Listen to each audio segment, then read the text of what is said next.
Nakakagulat na pangyayari, isang general ng pulisya ang nagdesisyong kalabanin si Pangulong Kuting Jr. matapos kumalat ang balitang may mga pulis umanong binayaran upang pagtakpan ang mga kontrobersyal na aktibidad at katiwalian ng administrasyon. Ayon sa mga ulat, nakatakda ng panagutin ng mga pulis na sangkot sa iskandalo at sasailalim sila sa masusing imbestigasyon at posibleng pagkakasuspinde o pagtanggal sa serbisyo. Nagulantang si Pangulong Kuting Jr. sa naging hakbang ng mga general na harapin at panagutin ng mga tiwaling opisyal na pulisiya. Ayon sa ilang ulat, ang desisyon ng mga general ay naglalayong ibalik ang integridad ng hanay ng kapulisan at ihiwalay ang mga kasamaan nilang nakikisangkot sa mga katiwalian. Sa kabila ng matinding presyon, nanindigan ng mga general na walang sinuman kahit pa ang pinakamataas na pinuno ng bansa ang higit pa sa batas. Patuloy na nagiging mainit ng usapin ukol sa aligasyon ng katiwalian sa ilalim ng kasalukuyang administrasyon. Inaasahang magsasagawa ng mga serye ng imbestigasyon ang pambansang pulisiya upang tukuyin ang lawak ng kasangkutan ng mga opisyal sa isyu. Patuloy din ang panawagan ng publiko na magkaroon ng hustisya at managot ang lahat ng sangkot anuman ang kanilang katungkulan. At yan na ang balitang ating pagkakatutukan. Ngunit bago ang lahat, siguraduhin mag-subscribe at i-hit ang notification bell para sa patuloy na pagtutok sa mga suliyap ng bagong balita sa tunay na boses ng masa.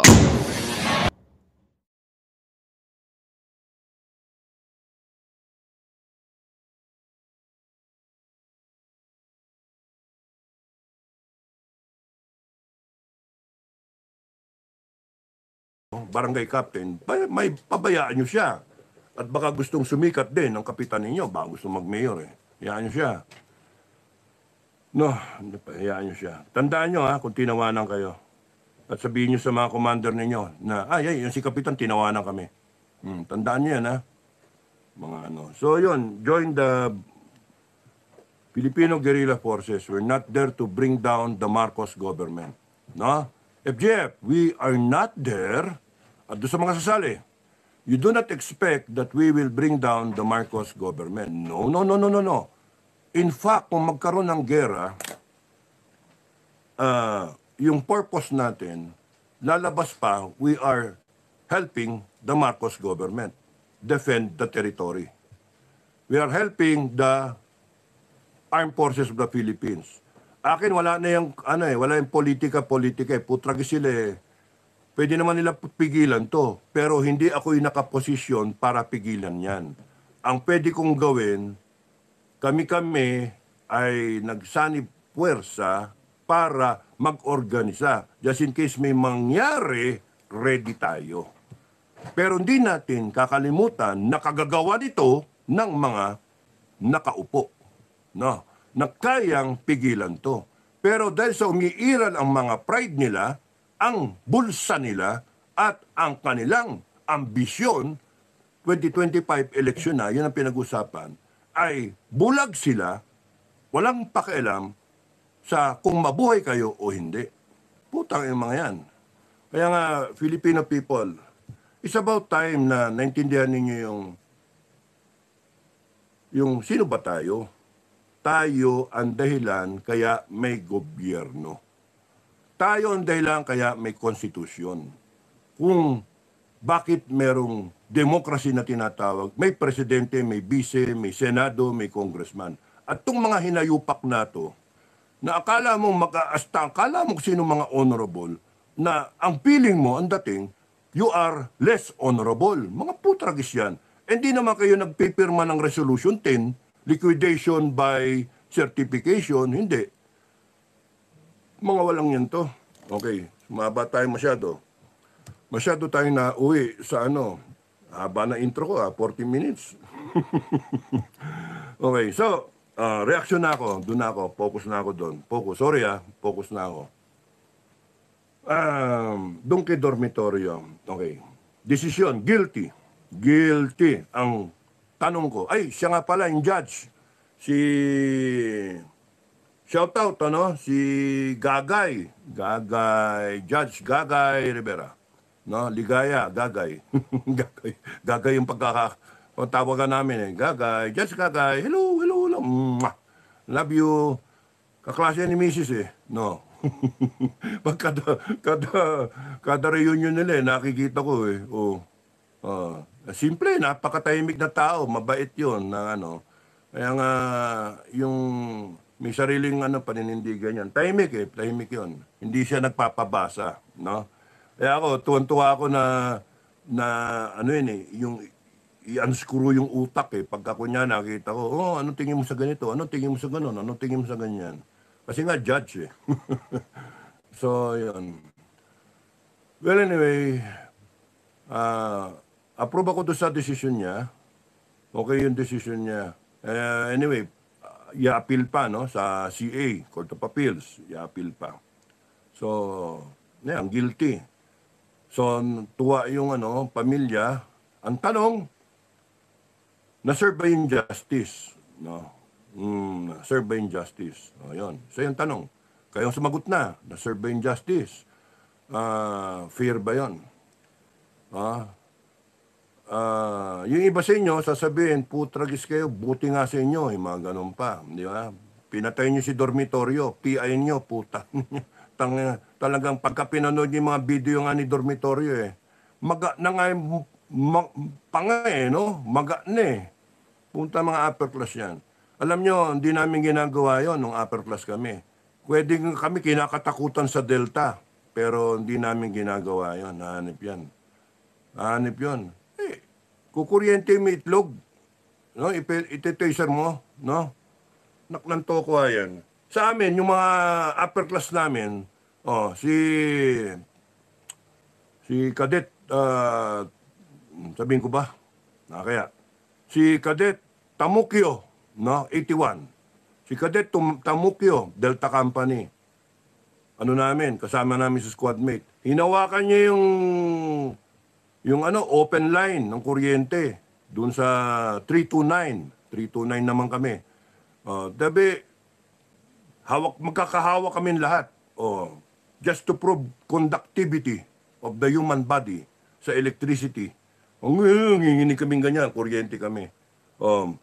Minsan siya yung nasa hahawak mismo doon sa line, doon sa kawad, or siya yung nasa dulo. Gusto niyang ganun. Hindi, ito ngayon high-tech na no? Taser na. Paano may taser mo yung sarili mong ganyan, tapos yung taser mo yung underclass. But yung guilty verdict para sa akin is also a guilty verdict para sa PMA. Para sa lahat ng alumni. Okay. Ang guilty verdict ng dormitorio case, no, hindi lang para sa 3 kadete. Para yan sa buong PMA, para sa AFP, para sa Philippine government, para sa lahat ng PMAer, lahat na nagtapos at hindi nagtapos dyan sa Philippine Military Academy, Asia's premier military institution. Guilty. Hindi nyo ba maisip nun? Kung ano yung sakit na naramdaman ng isang ina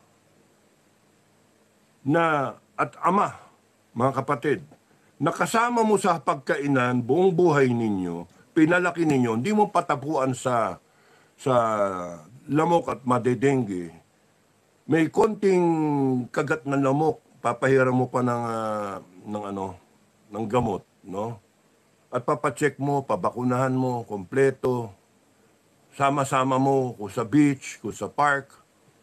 Bibilan mo ng laruan, first birthday, automatic, may blowing of candle.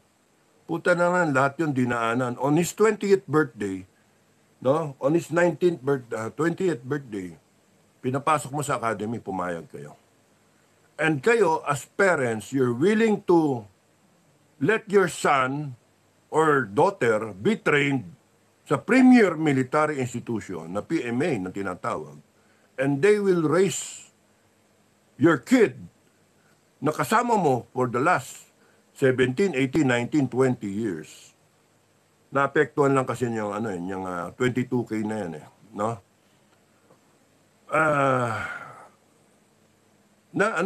Na they will grow up to be a fine military man or woman, be a lieutenant, and one day become a general.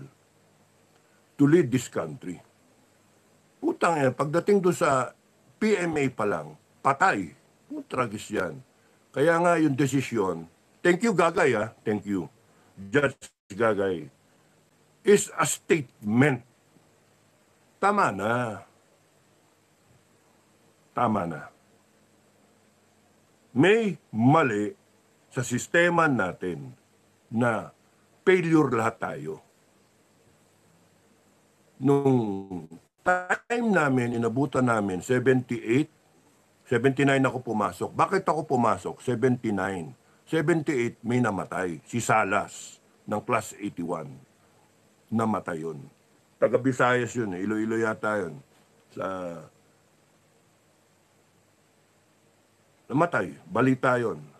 Isa sa Montig din kasama niya na is Bautista. No? Isa pa si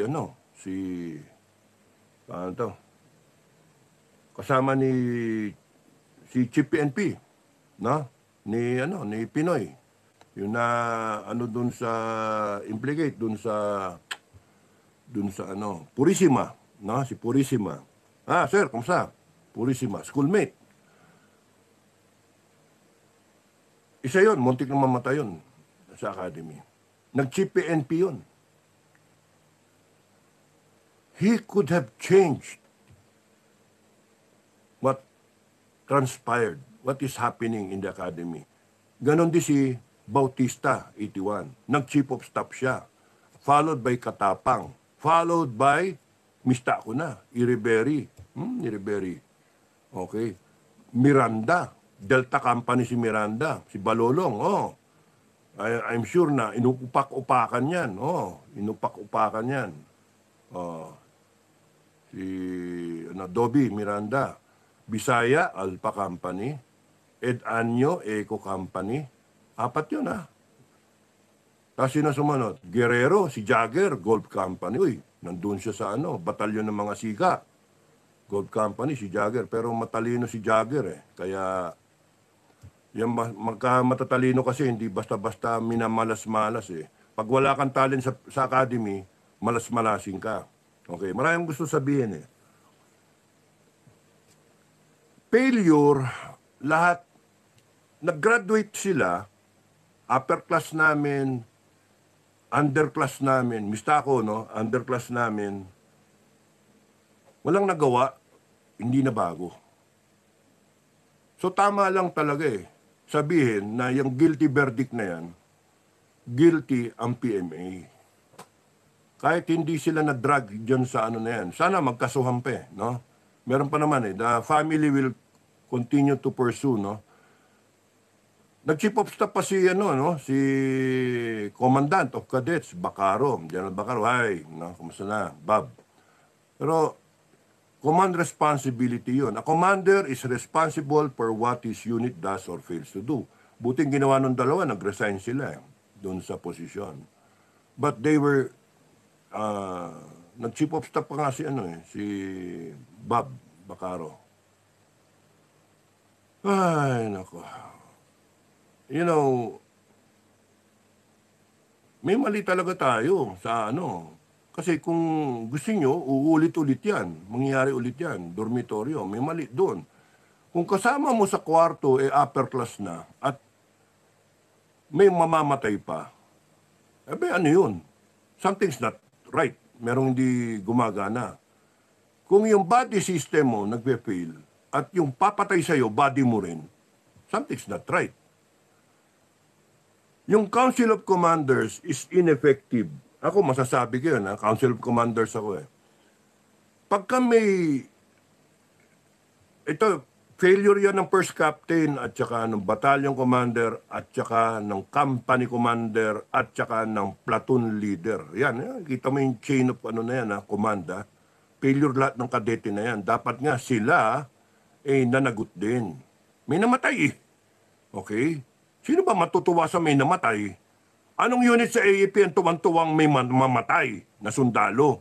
Putang yung pinapasok natin Papapasok tayo sa academy para buhayin ang mga sundalo. And here you are, papatayin nyo mga kadete. Anak ng tokwa yung logic na yan, Kasi pagka merong isang plebo granting kunwari na relaxing, na-endorsed, no? Na-endorsed, na sinasabi, matigas ang ulo, may ano, nganga, yung ganun ba, may hangin, no? Eh, kita mo naman sa bata, wala no? Pero minamalas. The platoon leader, in fact, the squad leader, can right away, squad leader, tandaan nyo mga PM, mga sa kadete ngayon, ha? Tandaan niyo kung nakikinig kayo sa akin, squad leader, level pa lang, no? Kasi chain of command, kasama pa rin kayo. Squad leader, sabihin nyo, off limits, kayong lahat dito sa plebo nato, sagot ko. Pagka binuntal niyan, ako binuntal nyo. Putang ina ninyo, buntalin yan, sasamain kayo sa akin. Dapat ganun. And then, platoon leader, pagka nakita mong merong minamalas, malakas ang monitoring nyo, may minamalas na isang plebo, pinagkakainitan ng mga upper class, para mga bubuyog na pinupuntirya, you, next, no? Alam ko yun, kasi naranasan ko yun, no? Next. Ang natatanda ko nga upper class si Next, Mr. Next. Oh, lahat sila, Next. Oh. Iba nga gago no? Tatakpan pa yung muka mo yung mata mo parang di mo sila makita o yung upper class maglalagay ng hood.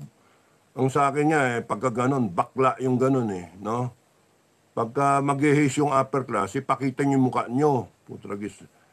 Kaya nga there's got to be a way na itigil yan. Hindi yung salita lang na wala ng hazing sa academy. There's got to be a way na pagka pwede ba sabihin niyo sa plebo, pagka binuntal ka, buntalin mo rin? Oh. Kasi in actual combat, ano ba ang gagawin mo pagka huli ka ng kalaban ng ganyan at buntalin ka? Di ba pumipiglas ka para upakan din yung bumubuntal sa'yo? Di ba? Oh, okay yun. O di magbuntalan kayo. Nag-rumble. And then, it will stop. It has to stop. Kung ako pa nga yan Commandant of Cadets, direct the underclassmen, no? Yung plebo.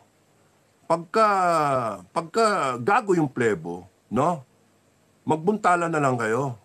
Pagka binuntal ka ng physical contact ng upper class, putang physical contact din. Pagka yung babae na plebo, ginalaw, hinawakan in her body parts ng isang upper class, no? Lalo na kung lalaki o kaya babae, tomboy yata, ganon, pwede siyang lumaban.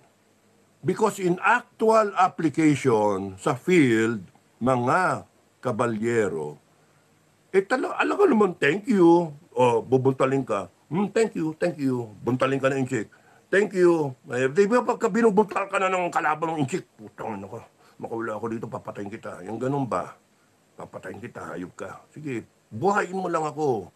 Pag ako nabuhay dito, yari ka sa akin, papatayin ko. Di ba? Yung mga napapanon nyo sin uunahin kita. Pangalawa ka, pangatlo ka, putragis ka. Ganito gagawin yun, Ganun ang Hayaan nyo na pwedeng lumaban yung plebo. Now, tinuturuan nyo pa rin siya ng how to develop his character. Pero in so doing, na-overkill, and then ang upper class nag-regress yung character. Lumalabas yung the worst dun sa upper class. Anong klaseng academy yan? Nagde-develop ka ng plebo, yung plebo mamamatay, yung upper class guilty. 40 years. Puta, premier military institution. PA mayor pagka-graduate. Anak ng toko. Di ba kakaya? Yeah, something's wrong. Something's wrong. And you do not cover pa, sabi ng kapatid na pinipigilan sila ng ibang PMR. Shame on you, mga kabalyero, shame on you. Puta na nyo, gumraduate kayo sa academy, natapos kayo serbisyo, shame on you. Walang kwenta kayo mga PMR. Because itatago nyo pa yung mali. Kaya nagkaloko-loko yung bansa natin Kasi nakikita nyo ng mali, inahayaan nyo pang mali. Puta mga gago. Sorry kung upper class kayo pero sorry mga sir mga puta na ngayon, puta na nyo, mali kayo. Pagka mali, mali. Ganun lang kasimple. Hindi yung pagtatakpan nyo pa. Anong klase na mga utak meron kayo? So, hindi lang si dormitoryo ang biktima rito. Ang biktima, pati yung 3 kadete. Ang biktima, yung academy. Ang biktima, lahat ng PMAer. Ang biktima, buong bansa. Because we are still encouraging a system or adapting a system that is flawed. No? Pasumpayin nyo lahat ng PMAer, black and white. Kuhanan ninyo ng ng testimonya. Yung iba dyan, di magsasalita. Parang yung hair follicle test, no? Ayaw magpa-drug test. O ito, lahat ng PMAer, ilan pa yung buhay ngayon? Mula 1960s na ngayon, no? Lahat sila, pumirma kayo. Ay, yes or no? Survey, no?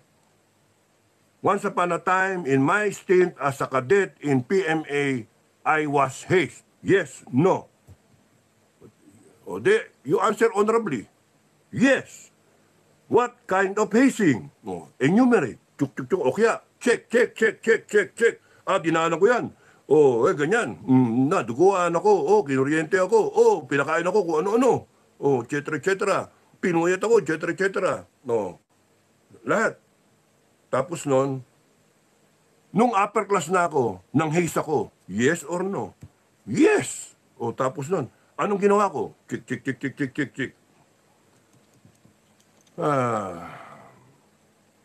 Ewan ko, paano gagawin ninyo?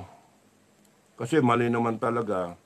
You have to accept na yung PMA, which is supposed to be the premier military institution, kumukuha kayo from all walks of life, na panay, iba-iba ang edad, iba-ibang pinanggalingan na pamilya, merong mga tinatawag na desente, mga burgis, mga mayayaman, sobrang yaman, may mga mahirap, mga anak ng military rin, iba-iba pinanggalingan, mga fraternity guys, etc. And dadali mo sa cadet corps. And i-carry over nila. Doon pa lang may something na may mangyayaring di tama because iba-ibang kumpanya, 8 kumpanya yon sa academy, iba-iba yung standard. Bakit sa Delta, sadista? Bakit sa Hawk, sadista? Bakit sa Alpha, Bravo, aral ang panay aral? Kaya kung titignan mo yung top 20 ng mga nagagraduate, Bravo company ang nandoon. Panay Bravo. No? Ang karamihan sa kulelat, sa ilalim, Delta, Hawk. Ganun ba? Foxtrot. Yung mga known for hazing. Echo. Charlie, corny. Hanggang corny yung Charlie. Panay joke lang yung mga Charlie. Echo, Foxtrot, Golf Hawk, mga rin. Echo, mga nadidinig may mga upper class ng Echo. No? Pero wala kayo sinabi sa upper class ng Delta. Kahit upper class, takot sa Delta eh. Upper class Class 82. 81. Takot sa 80 ng Delta. Pero yung 81 na first class na, takot doon na 82 tsaka 83. Ganun, kita mo yung mga hanip, nagkakasahan ng baril doon eh. So, ayun, no amount. Mga patay din. So, mali yung ginagawa na sa academy. Kasi paulit-ulit. Pinuntang 78, patay si Salas, plus 81 yon. 78 pumasok, plus 81. Tama ba yun? Ako 79 pumasok.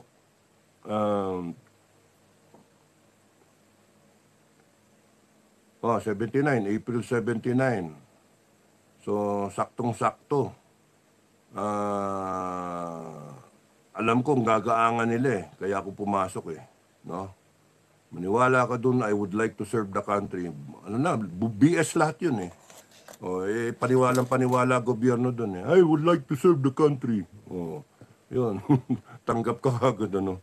BS yun, BS. Tapos nun alam mo na mga kagaangan yung hising. Kaya nga yung anak ko, gustong nung kumuha na exam siya, nung kamamatay lang ni Darwin, dormitoryo, no? Sabi ko, anak, ang gagaangan yan, walang hising yan. Batch of 2023 sana, no? Pumasok sana siya ng 2020, 1, 2, 3, graduate 2023. So, tinyente kamote na ngayon sana, baka ano siya, baka fighter pilot siguro, o whatever, o nag-ano pa lang, nagte-training pa ngayon. Or na-assign na sa ano, or baka na-ambush na, o baka libing na sa bayan, libingan ng bayanin. God knows kung paano. Pero okay lang yung mamatay, para sa isang magulang, okay lang yung mamatay, yung anak mo, balutin ng bandera, posthumous, gold cross, o kaya valor, o whatever na award, and then, konsuelo, di ba? Pero yung mamatay yung anak mo sa academy, tragis talaga yun. No? When you have been caring for your kid ever since, tapos nun dadalin mo, pagdating sa academy, pinatay, no, namatay, wala kami, sorry mama, namatay eh. Putang ina mo yan talaga. And then parang walang compassion. Kaya nga okay, nung inaano ko, paano yung mga doktor, paano yung mga opisyal, no? Paano yung mga kadete na member ng chain of command? Kasi dapat kung tutusin, if they were doing their jobs properly, nakailang balik sa hospital dapat yun hands off na hands off. Ganun yung mga ng mga matitinong commander na sa Council of Commanders. Lagi ko sinasabi yun sa mista ko Pagka yung radar ninyo, makita mo lagi nasa hallway. Indicator yon. Nasa hallway lagi. Iba-ibang upper class ang may toka. No? May baksikat ito. At nadidinig mo sa formation o kaya sa mga sigawan sa barracks, nadidinig mo, dormitoryo, dormitorium. Doon parang may echo, no? Dormitorium. God damn, ganon. Indicator. Tapos nun, hospital. Alam ng kumpanya kasi na kung sino yung nagsisikol. Morning report no? Morning report.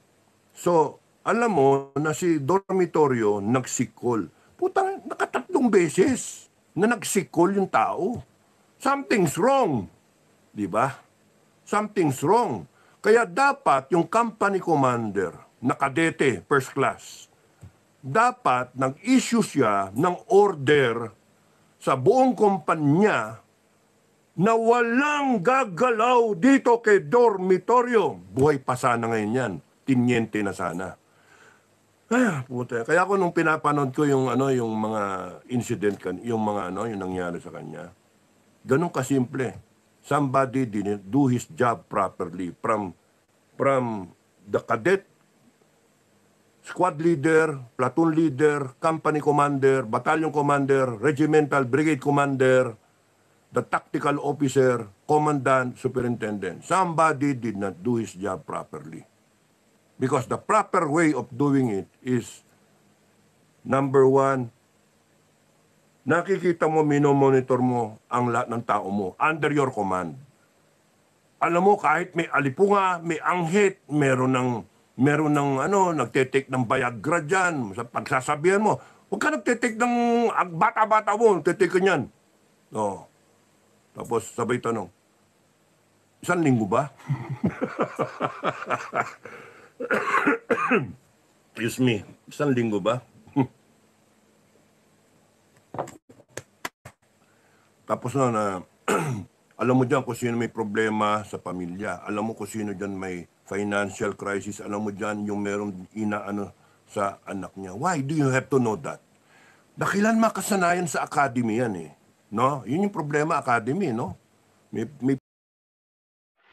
Magandang balita ang hatid namin sa inyo ngayong araw. Sa pagtatapos ng aming balitaan, nagbigay kami ng mga mahalagang impormasyon. Maraming salamat sa pagtutok at pagsuporta sa aming programa. Huwag kalimutang manatili sa mga susunod na araw para sa mga bagong balita at mga kwento na dapat nating abangan. Mula sa Boses ng Masa, magandang araw Pilipinas!